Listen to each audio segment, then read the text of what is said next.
करता करे न कर सके शिव करे सो होए। तीन लोक नौखंड में महाकाल से बड़ा न कोई। नमस्कार, हमारे खास कार्यक्रम में आप सभी का स्वागत है। आपके साथ मैं हूं प्रशंसा। महाशिवरात्रि का पावन पर्व है और इस दिन भगवान शिव की उपासना कर हर कोई भोलेनाथ की कृपा पाना चाहता है और सभी को ये मन में रहता है कि किस तरीके से हम भगवान भोलेनाथ को प्रसन्न कर सकते हैं। तो हमारे साथ स्टूडियो में मौजूद हैं पंडित अरविंद पचौरी जी, जो हमें बताएंगे कि आप कैसे भगवान शिव को प्रसन्न कर सकते हैं। पंडित जी, बहुत स्वागत है आपका। तो पंडित जी, सबसे पहले मैं आपसे जानना चाहूंगी कि हमारे दर्शकों को आप बताइए कि जब महाशिवरात्रि का दिन होता है, सुबह लोग उठते हैं, तो सबसे पहले दिन की शुरुआत वो कैसे करें? बाघर्ता पिपशं प्रक्तौ बाघर्ता प्रतिपत्तये जगतः पितरौ वंदे पार्वती परमेश्वरौ। IND24 के समस्त दर्शकों को सादर वंदन, हर हर महादेव और महाशिवरात्रि की परम मंगल कामनाएं। भगवान शिव का दिवस महाशिवरात्रि, जिसको महा नाम से अलंकृत किया गया है, अर्थात भगवान भोले बाबा, आशुतोष, शाम्ब सदाशिव, मृत्युंजय, महाकालेश्वर को परम प्रिय दिवस और यह रात्रि परम प्रिय होती है। आज के दिवस आप पूर्व में शीघ्रता से उठें, ब्रह्म मुहूर्त में उठें और ब्रह्म मुहूर्त में उठने के बाद आप स्नान करें, वंदन करें, आपकी जो भी नित्य क्रिया है वह नित्य क्रिया करें, लेकिन आप पंचाक्षर मंत्र नमः शिवाय का उच्चारण करते हुए भगवान के साधना की तैयारी करें, भगवान के अर्चन की तैयारी करें, भगवान को रिझाने की तैयारी करें, जिससे भगवान प्रसन्न होते हैं। अर्थात आपका मन प्रफुल्लित होना चाहिए और आपका जब मन प्रफुल्लित होगा, भगवान प्रसन्न होकर के बड़ी गदगदता के साथ आह्लादित होकर के आपका दिवस, आपका वर्ष और आपका जीवन मंगलमय करेंगे। ऐसी भगवान से प्रार्थना करें और पूजन करें। जी बिल्कुल पंडित जी, इस दिन का इंतजार लोग साल भर तक करते हैं। कहते हैं महाशिवरात्रि पर विशेष संयोग बनता है। इस दिन शिव की कृपा जो रहती है वो भरपूर उनके भक्तों पर होती है। ऐसे में अगर जानना चाहेंगे, इस बार महाशिवरात्रि पर कौन सा संयोग बन रहा है? महाशिवरात्रि पर देखिए, जितनी भी शिवरात्रियां होती हैं, परम महासंयोग ही बनता है। लेकिन शनि प्रदोष आज के दिवस समाहित हो रहा है इस वर्ष की महाशिवरात्रि पर। तो भगवान को प्रदोष अति उत्तम प्रिय होता है और शिवरात्रि भी बहुत प्रिय होती है। अर्थात ये दोनों योगों का संयोग शिव को मनाने का, शिव को रिझाने का, शिव को प्रसन्न करने का जो है। प्रदोष के दिवस भी भगवान की साधना की जाती है, आराधना की जाती है, दिव्य अभिषेक भगवान का किया जाता है। पंचामृत से, दुग्ध से, घृत से, शहद से, शकर से, दधी से, गंगा जल से आदि भिन्न भिन्न नदियों के, तीर्थों के, कूपों के, तड़ाकों के जल से भगवान का शिव अभिषेक, शिव साधना की जाती है। और आज महाशिवरात्रि का और संयोग यहाँ पर समाहित हो रहा है। तो ये तो प्रसन्नता की बात है, जिससे भगवान यथाशीघ्र प्रसन्न होंगे। जहाँ जहाँ जब जब दो योग एक साथ पड़ जाते हैं, एक ही साधना के, एक ही देव के, अर्थात बड़ी सहजता से, सुगमता से भगवान के चरणों को आप पा सकते हो। भगवान के चरणों में आप अपना अनुराग, अनुसरण, अनुकरण कर सकते हैं। अर्थात भगवान की साधना के लिए शिवरात्रि वैसे भी अद्वितीय अपूर्व मुहूर्त होता है, लेकिन प्रदोष का समाहित हो जाना यानी कि भगवान शिव की अपने भक्तों पर अनन्य कृपा होना। अनन्याश्चिन्तयन्तो माम ये जनाः पर्युपासते। आज के दिवस जो भक्त, जो साधक भगवान का एक नाम अगर लेता है तो उसे 4 नाम के उच्चारण का फल मिलता है। अर्थात अधिक से अधिक पूजन करें, साधना करें, अभिषेक करें, ब्राह्मणों आचार्यों के द्वारा बुला करके नमक चमक से अभिषेक करें, सहजता से जल से अभिषेक करें, पंचामृत से अभिषेक करें। यथा स्वेच्छा, यथा दक्षता आप भगवान की साधना करें। विभिन्न सामग्रियों के साथ भगवान की कृपा वर्ष भर क्या जीवन पर्यंत तक आपके ऊपर बरसती रहेगी। बिल्कुल पंडित जी, जिस तरीके से आपने बताया कि दिन की शुरुआत कैसे कर सकते हैं, अगर बात करें पूजा विधि क्या होगी, अगर पूजा अर्चना की बात की जाए तो सबसे ज्यादा क्या कुछ प्रिय रहता है भगवान शिव को? देखिए, जब भगवान की आपको पूजा करना है तो भगवान के पूजन के लिए सर्वप्रथम आपके भावों में शुचिता होना चाहिए, आपके भाव पवित्र होना चाहिए। अपने कार्यों से निवृत्त होकर के सुबह प्रातः काल आप स्नान करें। तदुपरांत दिन भर प्रातः काल से भी नमः शिवाय इस महामंत्र का आप उच्चारण करते रहें, या शिवाय नमस्तुभ्यम या श्री शिवाय नमस्तुभ्यम आदि आदि मंत्रों का आप उच्चारण करें। और जहां अगर आप मंदिर में जाकर के भगवान की साधना कर रहे हैं तो प्रातः काल चलते जाएं और मंदिर में जाकर के अपने नेत्रों को बंद कर लें, ध्यान करें भगवान का, ओम नमः शिवाय कहते हुए नेत्रों को बंद करते हुए भगवान की दिव्य उस छटा को, दिव्य झांकी को अपने हृदय में समाहित करें कि माता गौरा के समक्ष और भगवान गणेश उनके समक्ष हैं, भगवान के शगड़ आदि भगवान नंदी के समीप बैठे हुए हैं और मुझे दिव्य दर्शन दे रहे हैं। और ध्यान करें कि भगवान मेरे जीवन में आ जाइए, मेरे जीवन गाथा को सुधार दीजिए, मेरे कष्टों का हरण करिए। इस प्रकार आप ध्यान करें। तदुपरांत अगर पूजन की थाली है, पूजन की सामग्री है, तो 4 बार जल भगवान के लिए अर्पण करें और कहें पाद्यम समर्पयामि श्री भगवते साम सदाशिवाय नमः। दूसरी आचमनी अर्घ्यम समर्पयामि श्री भगवते श्याम सदाशिवाय नमः। तीसरी आचमनी स्नानीयम जलम समर्पयामि श्री भगवते श्याम सदाशिवाय नमः। यदि चेत आपके पास पंचामृत उपलब्ध है या पृथक पृथक है तो प्रथम दुग्ध लें और कहें श्री भगवते साम सदाशिवाय नमः पयस्नानम समर्पयामि। तदुपरांत पुनः भगवान को शुद्ध जल अर्पण करें, दधी लें, घृत लें, जितनी भी सामग्रियां आपके समक्ष रखी हुई हैं भगवान के लिए अर्पण करें। भगवान को शुद्ध जल से पुनः स्नान कराएं, तीर्थों के जल से भगवान को स्नान कराएं। जो भी वस्त्र है, चंदन है, गंध है तो आप चढ़ाएं गंधद्वाराम दुराधर साम नित्य पुष्टांकरीषिणीं ईश्वरीं सर्वभूतानां तामिहोपह्वयेस्त्रियम्। इस मंत्र का उच्चारण करते हुए, मंत्र नहीं आता है, आचार्य ब्राह्मण आपके समक्ष नहीं है, तो आप गंधम समर्पयामि श्री भगवते साम सदा शिवाय नमः। यह भी नहीं बोल पाते हैं तो शिवाय नमः चंदनम समर्पयामि। फिर उसके बाद अक्षत चढ़ाएं, पुष्प चढ़ाएं, दूर्वा बिलपत्र चढ़ाना ना भूलें।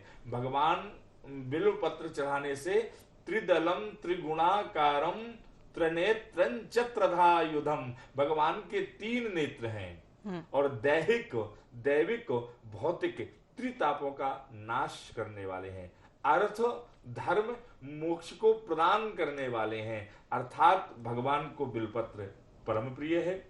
बिलपत्र चढ़ाने से मेरे बाबा आशुतोष तो प्रसन्न होते ही हैं, साथ में लक्ष्मी गौरा भी प्रसन्न हो जाते हैं। तो भगवान को बिलपत्र चढ़ाएं। दूर्वांकुर है, दूर्वांकुर चढ़ाइए। हल्दी, भोडर, गुलाल, सिंदूर सौभाग्य की दृष्टि से कि मेरे जीवन में कभी किसी प्रकार की कुबुद्धि ना आए, मेरे जय जयकार होता रहे, यश कीर्ति मान वैभव संपदा प्राप्त होती रहे। अर्थात आप जो है हल्दी, भोडर, गुलाल, सिंदूर जिसे नाना परिमल द्रव्याणि कहते हैं, श्री शिवाय नमः हल्दी, भोडर, गुलाल, सिंदूरम समर्पयामि। सुगंधित तैल अगर आपके समक्ष रखा हुआ है, इत्र रखा हुआ है, भगवान को समर्पित करें। तदुपरांत भगवान के लिए धूप दिखाएं, दीपक से आरती करें, भगवान को आरती दें, हाथों का प्रक्षालन करें। भगवान के लिए यथोचित आपकी दक्षता के अनुसार जो भोग रखा हुआ है, मिष्ठा, मेवा, मिठाई आदि जो भी है भगवान के लिए अर्पित करें। नैवेद्यम समर्पयामि श्री भगवते शाम सदा शिवाय नमः। और 5 आचमनी या 4 आचमनी या 6 आचमनी घुमाएं। प्राणाय स्वाहा, अपानाय स्वाहा, व्यानाय स्वाहा, समानाय स्वाहा, इन मंत्रों का उच्चारण करते हुए भगवान को नैवेद्य चढ़ाएं, नेत्रों को बंद करें और तदुपरांत भगवान से प्रार्थना करें, आइए प्रभु इस भोग को स्वीकार करिए।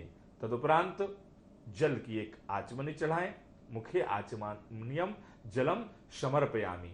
फिर आपके पास पान का वीणा अगर रखा हुआ है, लौंग, इलायची, सुपारी, पान का वीणा भगवान के लिए अर्पण करें। श्रीफल आदि है तो श्रीफल के साथ दक्षिणा भगवान के लिए अर्पण करें और कहें कि भगवान यदि चेत मेरी पूजन में, मेरी साधना में कोई त्रुटि रह गई हो तो ये दक्षिणा मैं अर्पित कर रहा हूं, इससे परिपूर्ण करिए। तदुपरांत परिवार के साथ, इष्ट मित्र बांधवों के साथ भगवान का दिव्य अभिषेक करना चाहते हैं, अभिषेक करें, अर्थात अभिषेक नहीं कर रहे हैं तो भगवान की आरती करें और आरती में सभी लोग सम्मिलित हों। जय शिव ओमकारा, बोले जय शिव ओमकारा आदि आरती करने के उपरांत सभी को आरती देना चाहिए। प्रार्थना करें, हे भगवान आप तो त्रिलोक के अधिष्ठाता हैं, आप तो 14 भुवनों का पालन करने वाले हैं, संहार करने वाले हैं, सृष्टि की संरचना करने वाले हैं।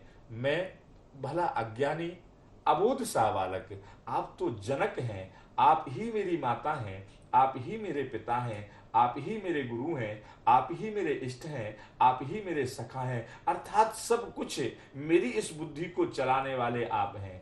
यदि चेत मेरी क्रिया में, कर्म में, वचन से, पूजन से कोई त्रुटि हुई हो तो मुझे अज्ञानी अबोध नन्हा सा बालक समझ करके क्षमा करना। मैं आपकी शरण में हूं, मैं आपकी शरण में हूं।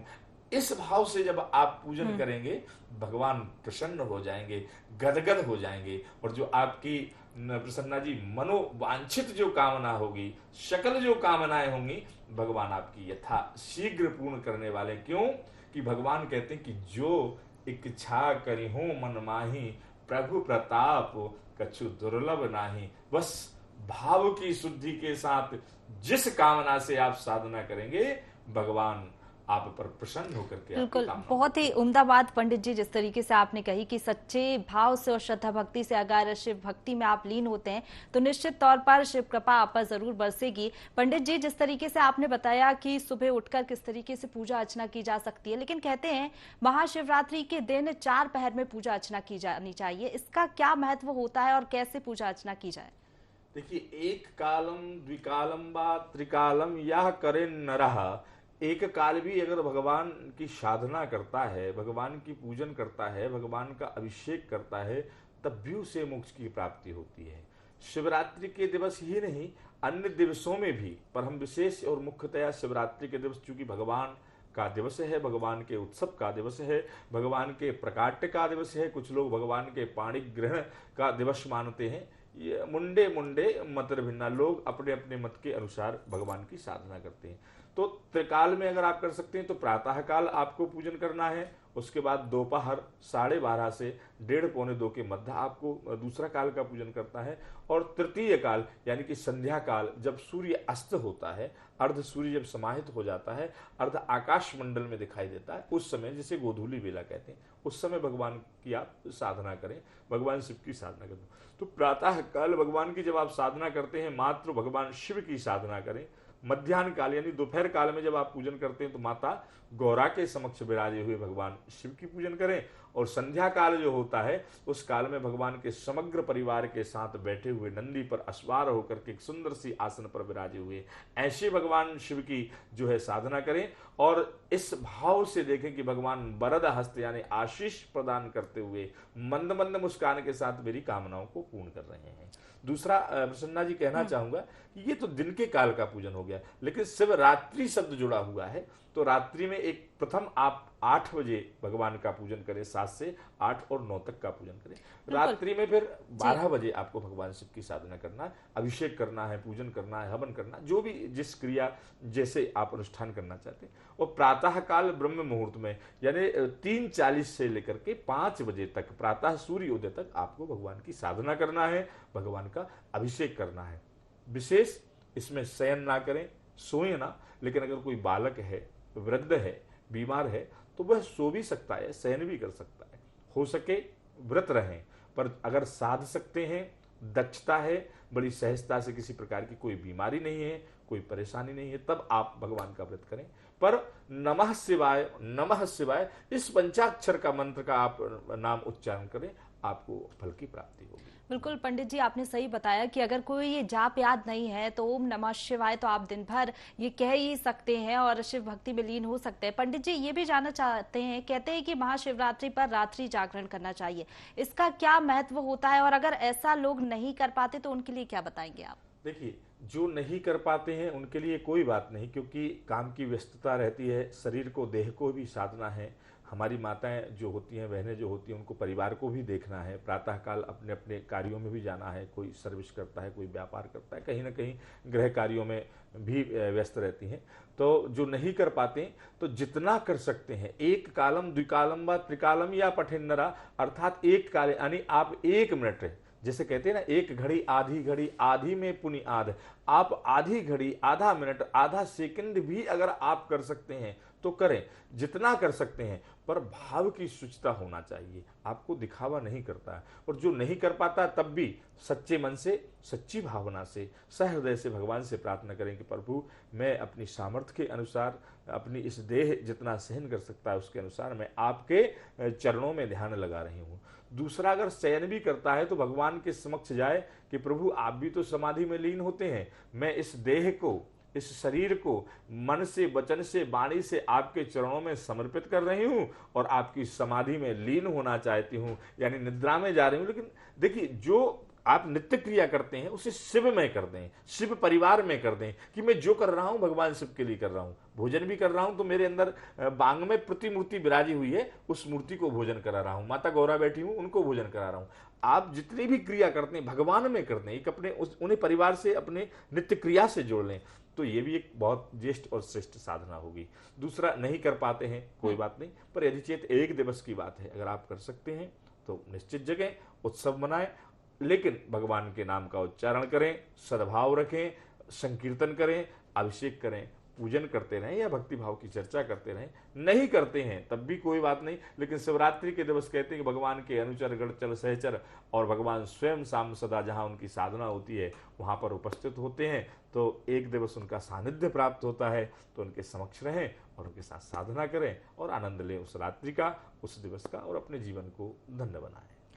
बिल्कुल पंडित जी, वैसे तो आमतौर पर हम देखते हैं महाशिवरात्रि के दिन मंदिरों में भक्तों का तांता लगा हुआ रहता है, लेकिन कहते हैं कि जो शिवलिंग रहते हैं अगर मिट्टी के बनाते हैं तो इसका विशेष लाभ मिलता है, साथ ही साथ जल अभिषेक का भी महत्व होता है। इसका क्या महत्व? और कई लोग हम देखते हैं अपनी समस्याओं के अनुसार अलग अलग तरीके से जल अभिषेक करते हैं, जैसे कोई गन्ने का रस का जल अभिषेक करता है, कुछ लोग अलग तरीके से भी करते हैं, तो इसका क्या महत्व होता है, दर्शकों को बताइए। देखिए, आपने बहुत सुंदर जो है प्रश्न किया है कि मृतिका के शिवलिंग का निर्माण करना, पार्थिव शिवलिंग निर्माण करना, नर्मदेश्वर शिवलिंग जो है बहुत ज्येष्ठ और श्रेष्ठ माने जाते हैं।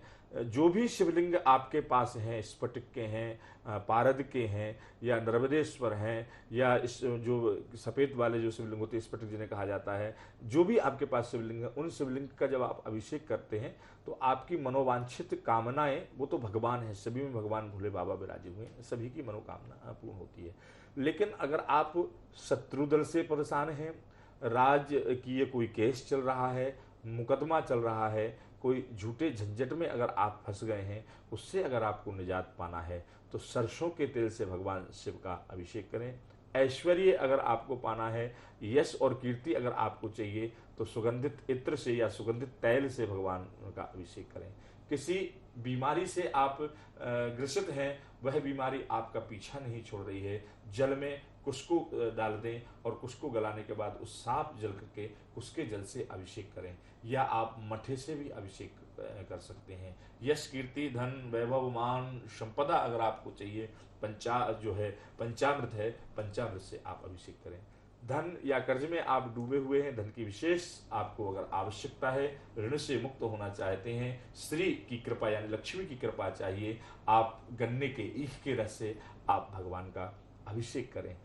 और मनोवांछित कोई अगर आपकी कामना है तो घर में जो भी शिवलिंग है या मंदिर में जो भी शिवलिंग है, आप उनकी साधना करें, आराधना करें, तब करें। नहीं है तो आप चाहे तो मिट्टी लें और मृतिका के शिवलिंग का निर्माण करके सगड़ सपार्षदों के साथ और भगवान का अभिषेक करते हैं, उससे भी आपको आपके अंतःकरण में मनोवांछित जो कामना है, संकल्पित जो कार्य है, उसकी पूर्ति होती है। तो ये तो आपका भाव है कि आप किस भाव से, किस संकल्प से, किस दृढ़ता से, किस कामना के लिए आप भगवान भोले बाबा मेरे आशुतोष मृत्युंजय महादेव की साधना कर रहे हैं। और जब आप साधना करेंगे तो वो तो दयालु है, नाम ही उनका भोला है, और भोले बाबा बड़ी सहज और सुगम और सरलता से प्रसन्न होने पाते हैं, भक्तों की मनोकामना को पूर्ण करते हैं। बिल्कुल पंडित जी, आपने बिल्कुल सही कहा, भोलेनाथ हैं और बहुत ही जल्दी अपनी कृपा बरसा देते हैं शिव भक्तों पर। अगर बात करें तो महाशिवरात्रि के दिन लोग व्रत रखते हैं, और व्रत वाले दिन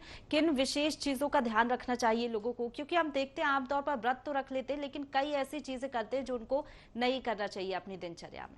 देखिए, सर्वप्रथम तो यही कहना चाहूंगा, व्रत रखना इतना आवश्यक नहीं है।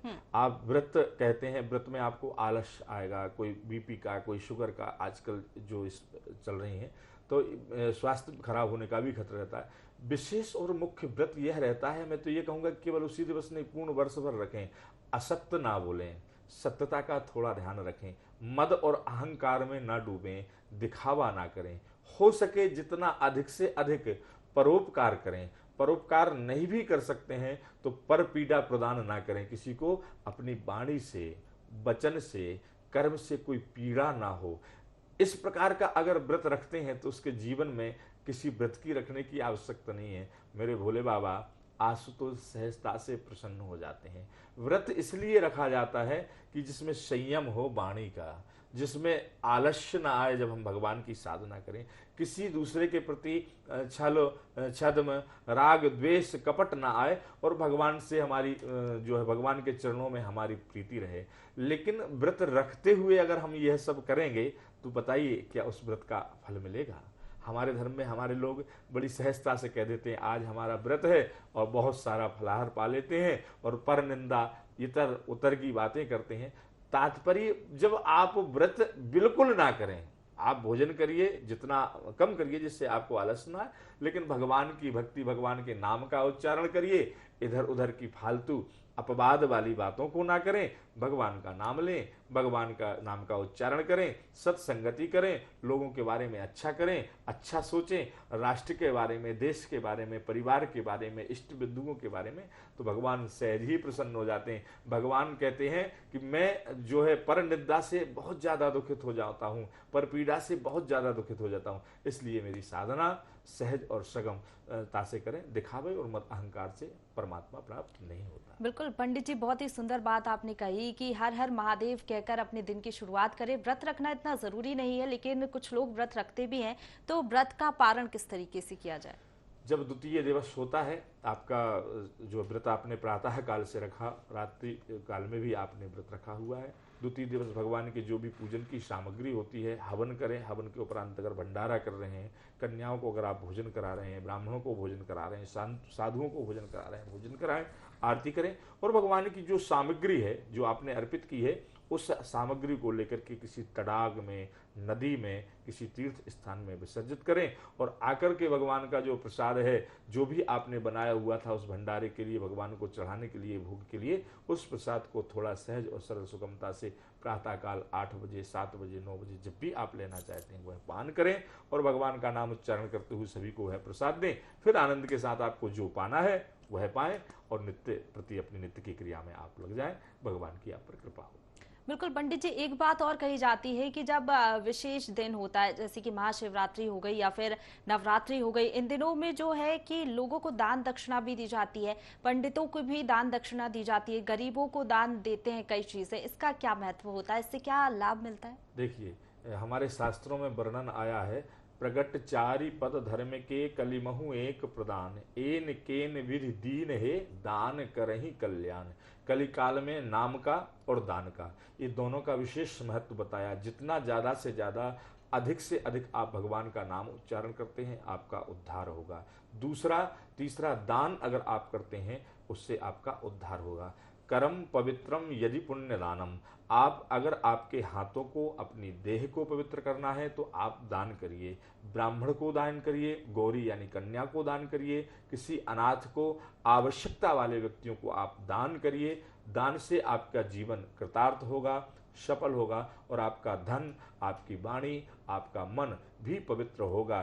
तुलसी पंछिन के पिए, घटे न सरिता नीर, दान किए धन ना घटे, सो सहाय रघुवीर। अगर आप दक्ष हैं, सक्षम हैं तो दान अवश्य करें। मंदिरों को बनाने में, सनातन धर्म को सराहने में, ब्राह्मणों को जहाँ जैसी आवश्यकता जिनको है वहाँ आप दान दें। अगर परमात्मा ने आपको दिया है, क्यों कि दान अगर देंगे तो आपके जीवन में कभी कष्ट नहीं आएगा। पूर्व में आपको एक बात और कहना चाहूँगा, लक्ष्मी के सुत चार हैं, धर्म अग्नि रिपु चोर, जेठे के अपमान से तीन करें घर फोड़। माँ जो लक्ष्मी, उनके चार पुत्र हैं, जेठा दान है, धर्म है, अगर उसका अपमान होता है, जहाँ दान नहीं रहता है तो तीन परेशान करना प्रारंभ कर देते हैं। इसी को कहते हैं दैहिक, दैविक, भौतिक तापा। तीन प्रकार के जो ताप होते हैं व्यक्ति के धन को उधर लगा देते हैं। अर्थात दान से आपका धन पवित्र होगा, आपका कर्म पवित्र होगा, आपका परिवार स्वस्थ रहेगा, मस्त रहेगा, आनंदित रहेगा। इसलिए आज के दिन योग्य आचार्य ब्राह्मणों को आप दान करें। योग्य जो है, जहाँ जिस जगह आपको लग रहा है कि अनाथालय, जिन्हें धन की आवश्यकता है, भोजन की आवश्यकता है, वहाँ पर भी जा कर के दें। एक बात और प्रसन्ना जी कहना चाहूँगा कि दान श्रेष्ठतया मुख्यतया ब्राह्मण को दिया जाता है पूजन कर्म का, लेकिन आप किसी की सहायतार्थ दान करना चाहते हैं तो जहां अनाथालय बने हुए हैं, जहां हमारी नन्ही मुन्नी बेटियों के विवाह होते हैं, आप वहां पर भी जाकर के बिल्कुल आपने सही कहा पंडित जी, जिस तरीके से कि आप अगर जरूरतमंदों को दान करते तो इसका विशेष लाभ आपको मिलेगा। और सबसे महत्वपूर्ण बात यह है कि आपका मन साफ होना चाहिए। आप श्रद्धा भक्ति से अगर भगवान की पूजा अर्चना करेंगे, अगर आपके कर्म अच्छे होंगे तो निश्चित तौर पर आपको इसका लाभ जरूर मिलेगा। पंडित जी बहुत शुक्रिया आपका हमारे साथ जुड़ने के लिए और हमारे दर्शकों को बताने के लिए कि किस तरीके से वो भगवान भोलेनाथ की पूजा अर्चना कर सकते हैं। इसी के साथ हमारे खास कार्यक्रम में फिलहाल इतना ही। आप सभी को महाशिवरात्रि की बहुत बहुत शुभकामनाएं।